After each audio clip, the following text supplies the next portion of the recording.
Suvendu Adhikari go back.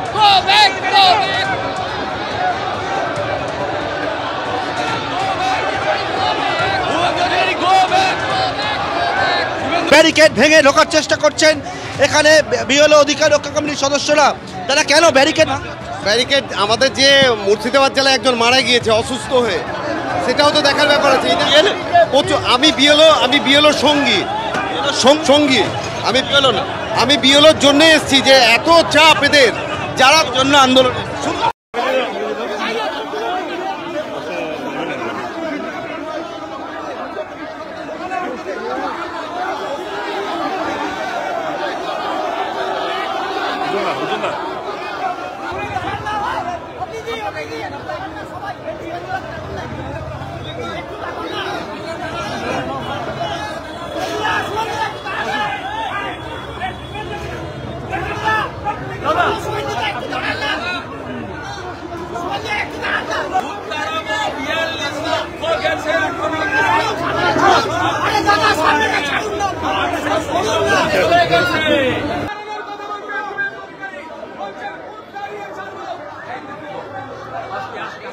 चलो आगे चलो।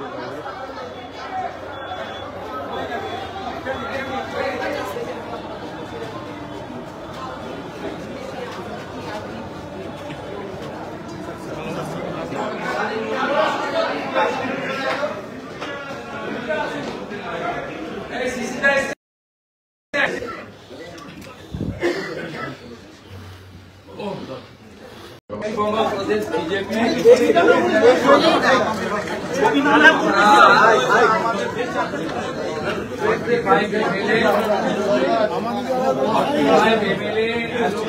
our two state leader Sanjay Singh and CC আমরা আপনার এখানে এসেছি। প্রথম আপনি আমাদের 12টা 30-এ টাইম দিয়েছিলেন, আমরা ডট 12টা 30-এ এসেছি।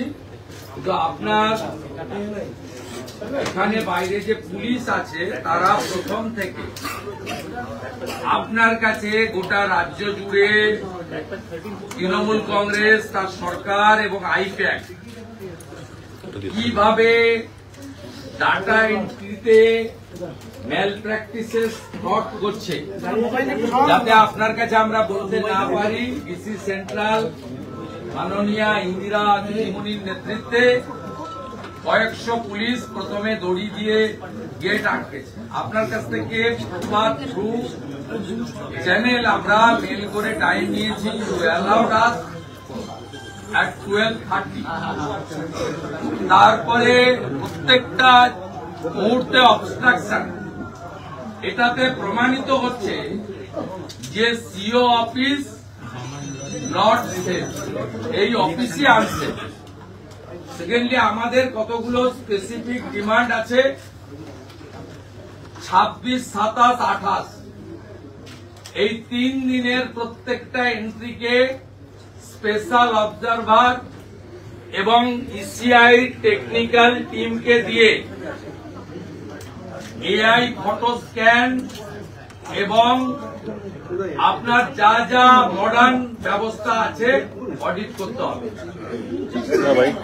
5.5 কোটি এন্ট্রির পর থেকে 6.75 যে এন্ট্রি 1.25 বিশেষ করে স্টেট অবজারভার মাননীয় সুব্রত গুপ্ত এবং জোন অবজারভার তারা অ্যাপয়েন্ট, তাদের মিটিং এবং তারা ফিল্ডে গতকাল থেকে কাজ করছেন। তার আগে পর্যন্ত 1,25,00,000 যে রাতারাতি এন্ট্রি করা হয়েছে, এতে আপনার ইআরও, এইআরও, আইপ্যাক ইনভলভ। আমি আপনাকে 2-3টা পয়েন্ট বলছি, তারপরে ওরা বেরিয়ে যাবে, আপনার রিপ্লাইটা ওদের সামনে হবে। আমার 1 নম্বর পয়েন্ট হচ্ছে 5,50,00,000 থেকে 6,75,00,000 আপনাকে অডিট করতে হবে। প্রচুর a large section of ERO and AERO they are involve এই স্ক্যাম এটা। এবং 3 to 4 আপনি জানেন ক্রিস্টাল ক্লিয়ার আছে। আপনি you are the final authority CEO, not CEC. আপনি রোলের কিন্তু ফাইনাল অথরিটি। আমরা আপনার কাছ থেকে বুঝে নেব। 1 নম্বর, আপনাকে এটা করতে হবে, প্রপার টাইমে জানিয়ে দিলাম। 2 হচ্ছে সুপার টাইম। মিস্টার বিজয় ভারতী, মিসেস আয়সা রানী ইমিডিয়েট ডিও থেকে বাদ দিতে হবে। সুপার টাইম আইএস অফিসার এই পোস্টে থাকতে পারেন না। রাজ্যে 2 জন আছে, Vijay Bharati for Kolkata and east বর্ধমানে আয়সা রানী। ইমিডিয়েট রিপ্লেসমেন্ট আপনি চিফ সেক্রেটারিকে বলবেন না সিইসি কে বলবেন, আপ টু ইউ, আপনাকে এটা করতে হবে। 3rd পয়েন্ট হচ্ছে গোটা ভারতে এসডিও র্যাঙ্কের অফিসাররা হচ্ছেন ইআরও। পশ্চিমবঙ্গে 30 থেকে 35 ভায়োলেশন আছে। আপনার ল্যান্ডের অফিসারকে ইআরও করেছেন, আপনি করতে পারেন না। আপনি রেজিস্ট্রেশন অফিসের করেছেন, আপনার ডাইরেক্ট ডাব্লিউবিসিএস এবং আইএস যারা ERO SDO rank, you know it, you are the very senior IAS officer, CS র্যাঙ্কের অফিসার আপনি। You know the handbook and everything, DoPT rules also. এই যে ইআরও এসডিও র্যাঙ্কের নেই, ইমিডিয়েট চেঞ্জ করতে হবে। আর আইপ্যাক এর এত সাহস হয় কি করে ডাটা এন্ট্রি সহ এর মধ্যে ঢুকেছে? এর আমরা ইন্ডিপেন্ডেন্ট এজেন্সি দিয়ে তদন্ত চাই। বাইরের রাজ্যের আইপিএস অফিসারকে আনুন, সিবিআই কে আনুন, জুডিশিয়াল কে রিকোয়েস্ট করুন, আপনি এটা টেক আপ করুন কেন আইপ্যাক এন্ট্রিতে ঢুকবে। এবং বিএলওরা অনেকেই বাধ্য হয়েছেন এই অপকর্মের সঙ্গে যুক্ত। মায়ের নাম, দিদির নাম, বাবার নাম, শ্বশুরের নাম, ছেলের নাম, জামাইয়ের নাম, বাংলাদেশি মুসলমানদের নাম এবং মৃতদের নাম অন্তত কয়েক লক্ষ, হিউজ নাম্বার। এই 5,50,00,000 থেকে 1,75,00,000 এই 125-এ রাখা হয়েছে। এ ব্যাপারে সমাধান চাই চাই চাই। আর 4th হচ্ছে যেভাবে অবৈধভাবে এই অফিসের সামনে মাইক বাজিয়ে বিনা অনুমোদনে সিও অফিসে আসার ক্ষেত্রে রাজনৈতিক দলের প্রতিনিধিদের বাধা দেওয়া হচ্ছে, পরিবেশ হচ্ছে, এই পুলিশের বিরুদ্ধে ব্যবস্থা নিতে হবে। আমরা জেনেছি থ্রু মিডিয়া আপনার অফিস শিফট হচ্ছে, ইমিডিয়েট শিফট করতে হবে এবং ইফ নেসেসারি অবজারভার, বিএলও এবং আপনার অফিসকে সিএপিএফ এর দ্বারা প্রোটেকশন দিতে হবে যাতে সমস্ত ইস্যুতে আমরা আপনার কাছে বলি। ফাইনালি মিস্টার শিশির বাজোরিয়া আছেন এখানে। অন বিহাফ অফ বিজেপি আমরা অ্যাপ্রক্স 5,000 বিএলওর বিরুদ্ধে স্পেসিফিক অবজেকশন করেছিলাম। মিস্টার সঞ্জয় সিংহ আছেন। 1.1 থেকে 1.4 আপনার কমপ্লায়েন্স এখনো পাইনি। 2 মাস হয়ে গেল কমপ্লেন্স আপনি দেননি। আমাদের বিজেপি স্টেট অফিস থেকে, আমাদের বিজেপি কন্ট্রোল রুম থেকে 75 স্পেসিফিক অ্যালিগেশন দেওয়া হয়েছে ডিউরিং এসআইআর। আমরা ইচ অ্যান্ড এভরি কমপ্লেনের রিটিন কমপ্লায়েন্স এবং রিপোর্ট রিটার্ন আপনার কাছ থেকে দাবি করছি। দাদা এক মিনিট, বিএলওদের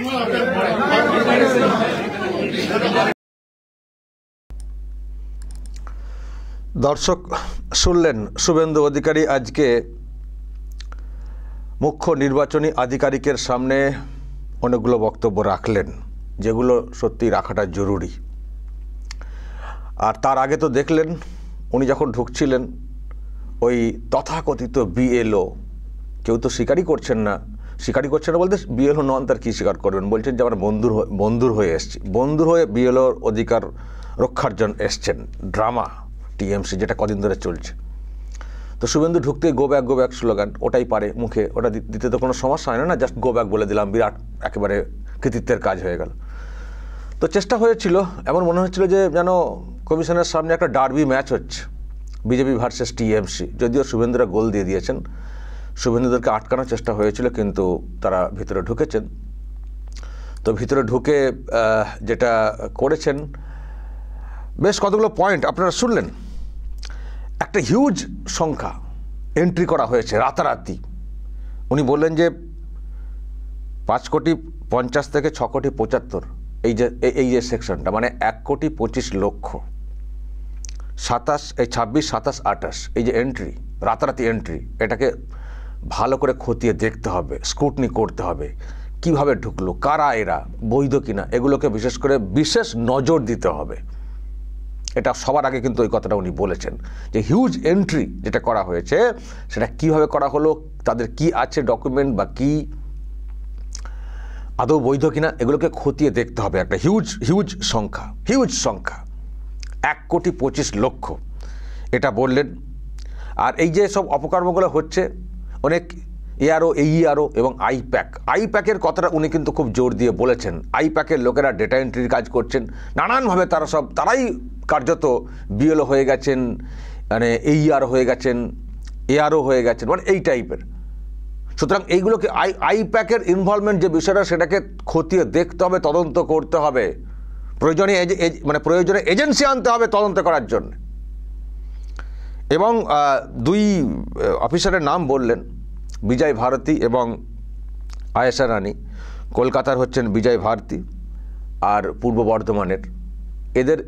এদের বিরুদ্ধে ব্যবস্থা মানে নিতে হবে, মানে এদেরকে এরকম পদে রাখা যাবে না, নাম উল্লেখ করে উনি কিন্তু বললেন। আর এই যে ইয়ারও করা হচ্ছে, যে র্যাঙ্কের হওয়ার কথা, সারা দেশে যে র্যাঙ্ক ফলো করে করা হয় সেটা এখানে ফলো করে করা হয়নি। এবং ওনাকে বেশ কিছু জ্ঞানও দিয়েছেন। জ্ঞান বলতে কি, সবই তো জানেন, উনি তো জ্ঞানের ভাণ্ডার, যিনি চিফ ইলেকশন মুখ্য নির্বাচনী আধিকারিক আছেন বাংলায়, যাকে আমরা বলি আর কি, সিইও। তো মানে ওনাকে বলেছেন আপনি তো সবই জানেন, আপনি তো বড় র্যাঙ্কে কাজ করে এসছেন, আপনি তো জানেন সিস্টেমটা, রুল তো জানেন, তো এগুলো কেন হচ্ছে আমরা এর মানে জবাব চাই। মানে এটাই বলার চেষ্টা করেছে শুভেন্দু অধিকারী। আপনি সবই তো জানেন কোন র্যাঙ্কের কি, কোন পদে কাকে কি বসাতে হয়, তো কেন এগুলো হচ্ছে? যা খুশি লোক, আইপ্যাকের লোকরা ঢুকে গিয়ে সব কাজকর্ম করে ফেলছেন, আপনি দেখবেন না এগুলো? আপনি দেখবেন না? আমি দর্শক যে কথাটা কদিন ধরে বলে আসছি যে এখানকার মুখ্য নির্বাচনী আধিকারিক যিনি আছেন না, তার কাজকর্ম ভালো লাগছে না। উনি সব কিছু ঠিকমতো করে দেখছেন না, নিয়ম সবই জানবেন, জানার কথা, এইরকম র্যাঙ্কে চাকরি করে এসছেন, কিন্তু উনি সেভাবে ফলো করছেন না কোনো কারণে। আমি এটাও বলেছিলাম যে হয়তো এই প্রশ্ন এখন উঠবে বা কেউ তুলছেন, দিদি আর ছোটদার সেটিং সব যেন ওইভাবে চলছে, সেটিং টাইপের। ওপরে দেখানো হচ্ছে বিরাট দ্বন্দ্ব, কমিশনের বিরুদ্ধে বিরাট কথা, কিন্তু ভিতরে এমন সব কাজকর্ম চলছে, কার্যত শাসকের সুবিধা হয়ে যাচ্ছে। তো অ্যাকচুয়ালি ছোটদাকে ধরতে হবে, আপনি ঠিক করে দায়িত্বটা কেন পালন করছেন না? আপনি জানেন না নিয়ম কারণ, জানেন না কেন এরকম হয়ে গেল, কেন এই সব র্যাঙ্কের লোকেরা ঢুকে পড়ছেন, কেন আইপ্যাকের লোকেরা ডেটা এন্ট্রির কাজ করছেন, এগুলো আপনি দেখবেন না? কে দেখবেন না? তো আজকে জোর দিয়ে শুভেন্দু অধিকারীরা সেই কথাটাই বলে এসছেন যে আপনাকে এইগুলো দেখতে হবে। আর আরও কথা শুনলেন আপনারা যে এখানে তো আমরা তো অভিযোগ করে গেছি অনেকের নামে, 5,000 বিএলওর সম্পর্কে কথা বলে গেছি, আমাদের বিজেপি তরফ থেকে বলে যাওয়া হয়েছে, তার সম্পর্কে কোনো ব্যবস্থা কী হয়েছে না হয়েছে কোনো উত্তর নেই। আমরা 75টা স্পেসিফিক কেস, 75টা নির্দিষ্ট করে বলে গেছি, তারও কোনো ব্যবস্থা দেখতে পেলাম না। তো কী হচ্ছে, এগুলোর উত্তর কেন পাচ্ছি না? এর আমরা বিহিত চাই, জবাব চাই। এটা উনি জোর দিয়ে কিন্তু আজকে বলেছেন ভিতরে ঢুকে। সঙ্গে আরও সব বিজেপির এমএলএ সব ছিলেন, অনেকেই বিজেপি যারা এমএলএ আছেন তারা সব সঙ্গে গিয়েছিলেন। তো গিয়ে আজকে একেবারে মুখ্য নির্বাচনী আধিকারিক মনোজ আগরওয়ালকে চেয়ারে বসিয়ে রেখে কথাগুলো বলে এসছেন শুভেন্দু অধিকারী। বলতে হবে তো। আমি তো আবারও মনে করি যে অনেক আগে থেকেই এই অ্যাক্টিভনেস বিজেপির দরকার ছিল, অনেক আগে থেকে দরকার ছিল। কারণ এই সিইও তাকে ফুল সার্টিফিকেট দিয়ে রাখার কোনো প্রয়োজন ছিল না। উনি হতে পারেন জাতীয় নির্বাচন কমিশনের হয়ে কাজ করছেন আধিকারিক, কিন্তু করছেন এই রাজ্যে, সেটা বুঝতে হবে এখানকার প্রেক্ষাপট কী। এখানকার কেউই ঠিকমতো করে কাজ করতে পারেন না। দিল্লিতে যারা বসে আছেন তারা সেখান থেকে তাদের মতো করে কথা বলেন, নির্দেশ দেন, তারা হয়তো এখান থেকে প্রভাবমুক্ত হলেও হতে পারেন, কিন্তু এখানে যারা বসে কাজ করেন তারা কিন্তু রাজ্য সরকারের বা শাসকের প্রভাবমুক্ত হয়ে কাজ করতে পারেন না। আবার কেউ তো চানও না কাজ করতে, জানি না পকেট মোটা করার জন্য বা অন্য কোনো ফায়দা তোলার জন্য কিনা। ফলে এখানের মুখ্য নির্বাচনী আধিকারিক বা তার দপ্তর যেটা রয়েছে, এটাকে ওই জাতীয় নির্বাচন কমিশনের শাখা হিসেবে কেন্দ্রীয় একটা সংস্থা বলে সবসময় তাকে সাপোর্ট করব, সার্টিফিকেট দেবো, ভালো কাজ করছেন, তাদের বিরুদ্ধে তৃণমূল কিছু বললে আমরা গার্ড করে দাঁড়িয়ে যাব, এর কোনো অর্থ হয় না। কারণ যারা বা যিনি আছেন এখানে তারা কাজ করেন না বা করতে পারেন না, ফলে তাদের টনকটাকে ভালো করে নড়াতে হবে, চেপে ধরতে হবে বিরোধীদের তরফ থেকে। শাসক খুব কৌশল একটা অবলম্বন করে যে এখানে বলবো একরকম মানে বিরুদ্ধে কথা, কিন্তু ভিতরে ভিতরে সব কাজ গুছিয়ে নেব, কিন্তু সেটা বিরোধীদেরকে বুঝতে হবে যে এখানে যারা দায়িত্বে আছেন তারা ঠিকমতো করে কাজ করেন না বা করতে পারেন নাও বলতে পারি। কিন্তু করতে পারেন না বলবো কেন? দায়িত্ব নিয়ে বসে রয়েছেন, করতে পারবেন না মানে করতে হবে তো, নাহলে গদি ছেড়ে দিন না, অন্য কেউ এসে বসবেন। যদি দায়িত্ব পালন করতে না পারেন এরকম একটা গুরুত্বপূর্ণ পদ, তাহলে সরে যান ওখান থেকে। শুধু করতে পারেন না থেকে বলো করেন না, করতে না পারলে কেটে পড়ুন, অন্য কেউ এসে বসে যাবেন। তো এখন দর্শক আপনারা জানেন যে স্পেশাল অবজারভার দেওয়া হয়েছে, রোল অবজারভার দেওয়া হয়েছে, ফলে খানিকটা সুবিধা হয়েছে। যারা আমরা স্বচ্ছ এসআইআর চাইছি বলার নতুন করে জায়গা হয়েছে, আর যাদেরকে এইসব পদে বসানো হয়েছে তারা কিন্তু শাসকের অঙ্গুলি হেলনে চলবে বলে আমাদের মনে হচ্ছে না। কারণ এই যে লিস্ট আমি দেখছিলাম যাদেরকে স্পেশাল অবজারভার করা হয়েছে, 12 জনকে বিভিন্ন জেলা দায়িত্ব দেওয়া হয়েছে, তারা মোটামুটি এই শাসকের সাইডেড লাইনে বসে থাকা অফিসার ছিলেন। মানে তাদেরকে সব সাইডে বসিয়ে রাখা হয়েছিল শাসকের তরফ থেকে, মনোপুত করতে পারেননি, তাদের মতো করে কাজ তারা করতে পারছিলেন না, সেই জন্য সব সাইড লাইন করে দেওয়া হয়েছিল। এখন তাদেরকে এখন মেন লাইনে নিয়ে এসেছে নির্বাচন কমিশন, জাতীয় নির্বাচন কমিশন। এটা একটা আমাদের আশার জায়গা যে তারা আর যাই হোক, এই মনোজ আগরওয়াল বা আরও যারা আছেন, হ্যাঁ আমি ওনার নাম ধরেই বলছি, ওনার কাজ করো ভালো লাগে না বলি কথাটা বলছি, যে আর যারা কাজ করছেন বা যারা ডিও হিসেবে কাজ করছেন তাদের মতো হবেন না, তারা নিশ্চয়ই খতিয়ে দেখবেন, চেপে ধরবেন। এই ভরসাটুকু আমাদের এখনও পর্যন্ত আছে, সেই ভরসা আমরা রাখছি। আর বিজেপিও এখন অনেক বেশি অ্যাগ্রেসিভ হচ্ছে ব্যবস্থা নেওয়ার ক্ষেত্রে। আপনারা দেখছেন যে শ্রমিক ভট্টাচার্য তিনিও লাগাতার বলে যাচ্ছেন এখানকার সিইও বা যারা আছেন তাদের সম্পর্কে, তাদের কাজকর্ম ঠিক হচ্ছে না, আরও অ্যাক্টিভ হতে হবে। আর জ্ঞানেশ কুমারকে এখানে আসতে হবে, দরকার হলে কলকাতা অফিসে থাকতে হবে, কারণ এখানকার শাসক আর অন্যান্য রাজ্যে যেখানে আরও সব এসআইআর হচ্ছে তাদের মতো না, তার থেকে অনেক আলাদা, অনেক ডেঞ্জার। ফলে এদেরকে মানে এদের এই প্রভাব যেটা খাটানোর চেষ্টা করে সেটাকে মুক্ত করে সঠিক স্বচ্ছ এসআইআর করতে গেলে দিল্লি থেকে এখানে এসে কাজটা করাতে হবে এবং আরও স্পেশাল অবজারভার বা আরও ব্যবস্থাপনা নিতে হবে। শ্রমিক ভট্টাচার্য তিনিও লাগাতার বলে যাচ্ছেন, শুভেন্দু অধিকারীর আজকে যা বয়ান শুনলাম উনিও কঠোরভাবে কথাটা বলে গেলেন এবং সেটা মানুষ তো দেখলেনও, লাইভ টেলিকাস্ট হয়েছে। এইভাবেই কিন্তু চেপে ধরাটা উচিত। পাস্ট ইজ পাস্ট, যা হয়ে গেছে, কিন্তু যেটুকু সময় বাকি আছে একেবারে গলা চেপে ধরতে হবে স্ক্রুটনির সময়ের জন্য। মানে এই যে নাম এন্ট্রি করা হয়েছে না, এগুলোকে স্ক্রুটনি করার জন্য কিন্তু এখনও বলতে পারি সময় যথেষ্টই এখনও আছে। তুলনামূলক আমি কথাটা বলছি, তুলনামূলক এখনও আছে সময়টা। কারণ গতকালকে আপনারা শুনেছেন যে এক সপ্তাহ সময় বাড়ানো হয়েছে। ফলে এই সময়টা যদি সব দিক দিয়ে চেপে ধরা যায় না, একেবারে চেপে ধরতে হবে। যে এই যে উনি সংখ্যাটা বললেন যে মানে কত 5.5 লক্ষ থেকে 6,75,00,000 এই যে এন্ট্রি হয়েছে 1,25,00,000 ওই কদিনের মধ্যে, এইগুলোকে অন্ততপক্ষে খুব টাইটলি মনিটর করতে হবে। আরও তার আগে থেকে করতে বলে আরও ভালো। এগুলোকে করে মানে সব বের করতে হবে ভুয়ো ভোটারদের। সুতরাং সকলেরই এখন এগিয়ে আসা উচিত। যেসব বিরোধী দল আছে, বিশেষ করে শাসক তো চাইবে না, বিরোধী দল প্রত্যেকের এগিয়ে আসা উচিত। যেখানে যা এইরকম ভুয়ো কিছু লিঙ্ক পাচ্ছেন সামনে আনুন এবং কমিশনকে চাপে রাখুন, চাপে রেখে বলুন কোথাও সফটওয়্যারকে যদি ব্যবহার করতে হয় করুন বা ম্যানুয়াল অন্য কোনো ব্যবহার করতে হয় করুন, কিন্তু প্রপার স্ক্রুটনি করুন, ঠিকঠাক পর্যবেক্ষণ করুন, করে যত ভুয়ো ফেক আছে বাংলাদেশি অবৈধ অনুপ্রবেশকারীদের নামটাম আছে সবকে বের করুন, চেষ্টা করুন যতটা নিখুঁত এসআইআর করা যায়, তারপর বাকি খেলা পরে হবে। দর্শক বলবেন শুভেন্দু অধিকারীরা আজকে যেভাবে কথাগুলো বলে আসছেন একেবারে সিইওর সামনে গিয়ে, টেবিলের সামনে গিয়ে, যা সব শুনলেন দর্শক, যদি এর বাইরেও আপনাদেরও কিছু আরও বলার থাকে সেগুলো বলবেন, যা বলার বলবেন কমেন্ট বক্সে এবং নজর রাখবেন আরামবাগ টিভিতে।